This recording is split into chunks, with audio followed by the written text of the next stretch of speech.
Kalangan pedagang di Kota Pelaihari, Kabupaten Tanah Laut, belakangan dibuat resah oleh aksi penipuan bermodus meminta kekurangan uang kembalian. Modus ini dilakukan oleh orang yang sama. Seorang pedagang pun memberanikan diri mendatangi pelaku dan membawanya ke kantor polisi. Untuk kasus ini, kami sudah tersambung dengan rekan Roy, reporter dari Banjarmasin Post. Silakan dengan informasi Anda. Baik, terima kasih rekan ya. Dapat kami laporkan bahwa pada beberapa hari yang lalu sejumlah pedagang di Kota Pelaihari, Kabupaten Tanah Laut, Provinsi Kalimantan Selatan mengamankan pelaku seorang perempuan muda berusia 21 tahun yang mereka sebut sering melakukan penipuan dengan modus meminta uang kembalian, bahwa sebetulnya dia tidak pernah menyerahkan uang ketika berbelanja, tapi kemudian selalu meminta uang kembalian. Umumnya pedagang memang cenderung tidak ingat karena banyak pelanggan yang harus dilayani, sehingga ketika ada pelaku datang kemudian meminta uang kembalian, cenderung pedagang kemudian memberikan karena tidak ingin ribut dan karena memang juga tidak bisa mengingat secara persis karena banyaknya pelanggan lain yang harus dilayani.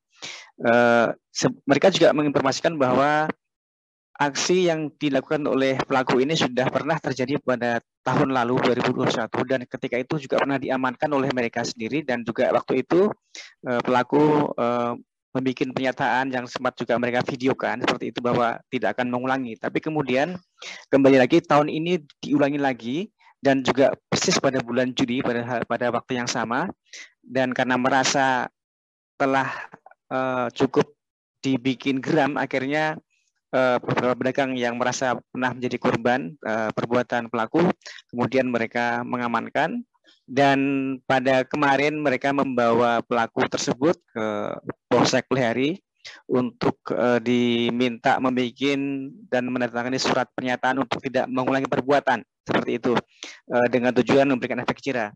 Pada saat itu sebenarnya dari pihak Polsek Pelaihari juga memberikan opsi bahwa untuk memberikan efek jera sebaiknya pelaku ditahan, masukkan ke sel walaupun hanya beberapa jam, mungkin masuk pagi dan keluar sore.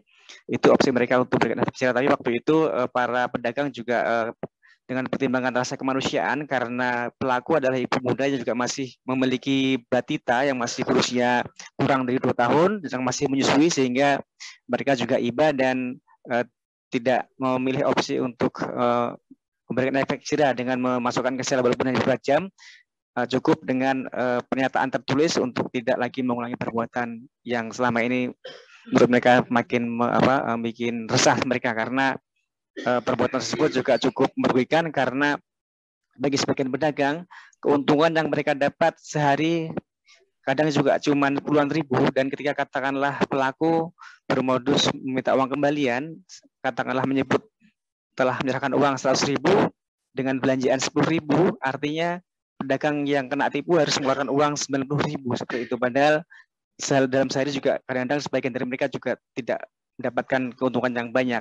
Itulah mereka kemudian akhirnya bersepakat kemarin membawa ke Polsek Pelaihari untuk dimediasi dengan pihak kepolisian agar pelaku menandatangani perjanjian tersebut untuk tidak mengulangi di hadapan petugas kepolisian. Demikian rekan dia. Baik, terima kasih rekan kami juga sudah melakukan wawancara bersama pedagang yang menjadi korban dan juga pelaku. Berikut liputannya. Jadi dia datang dengan membeli barang, tapi dia minta angsulan, padahal nggak ngasih uang gitu.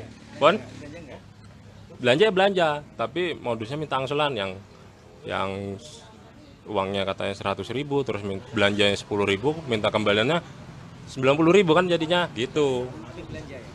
Belanja iya, jadi kan dapat barang, dapat angsulan gitu.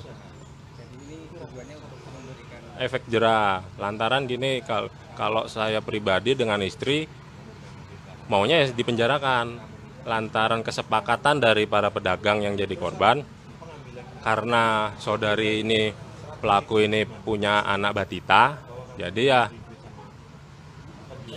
jangan dipenjarakan karena kasihan. Bisa diceritakan dulu. Biar dapat uang. Kurang uang nggak? Nggak cukup, Bang. Hidup nggak cukup nggak? Suaminya belum begawe? Enggak. Nggak cukup uangnya? Banyak keperluan yang lain. Jadi pian kalau sehari itu berapa warung yang pian datangi?